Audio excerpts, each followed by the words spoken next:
All right, Megan, it's Wednesday, July 28th.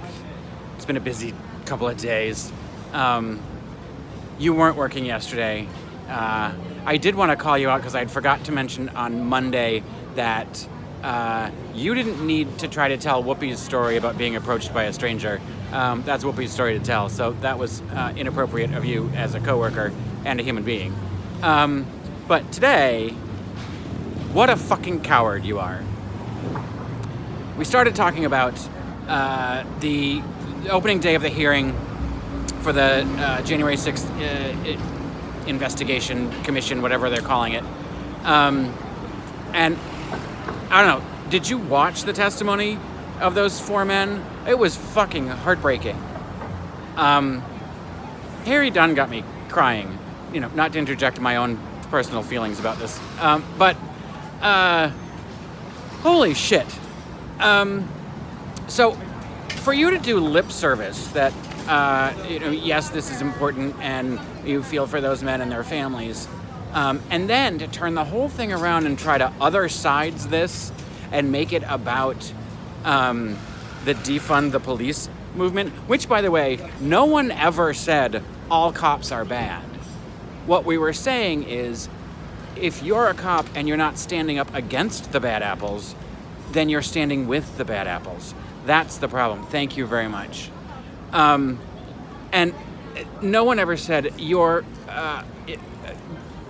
bad at the job, all of you. What we said is it shouldn't be on you to handle every single one of these kinds of calls. We should be spreading out the response to the people that are most appropriate for whatever's happening in that given circumstance.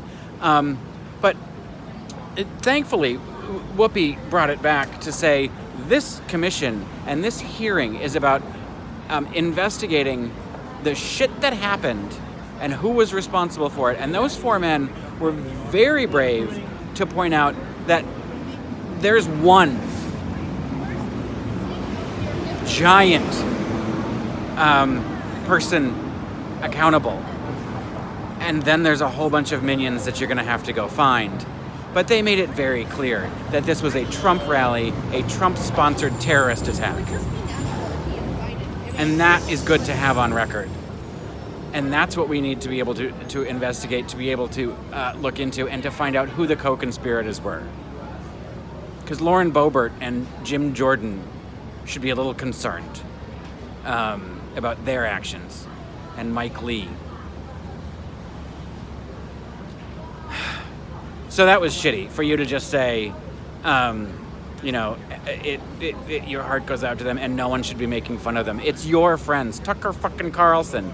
How much have we been saying about how terrible and how detrimental the conservative news media is and how divisive it is? And you don't have the fucking balls to call them out? That's shameful. And we're going to have a repeat of this conversation on the next topic about Simone Biles. Because your little Twitter friends, Charlie Kirk and Ben Shapiro, are lambasting her. And what she did, if you actually stop and think about it, is not only did she do the best thing for her, right? She was protecting her own mental health. She also did the best thing for her team and for the country. By stepping away. She said, I am not in a space to perform the way that I need to. She stumbled on her event. She said, I'm not going to do this anymore. It's better. She said it herself in the press conference today. These other women are trained and equipped to handle this. I'm going to let them finish this competition. And you know what? They did. The goal was achieved. And part of the reason that goal was achieved is because she said, I don't think I can score the way that we need to win. I don't feel up to my best. I shouldn't do this. And she should be fucking heralded for that. And that you don't have the fucking nerve to call out your little Twitter friends. And again, your conservative media friends, to say that's deplorable and say it by name. You're a fucking coward.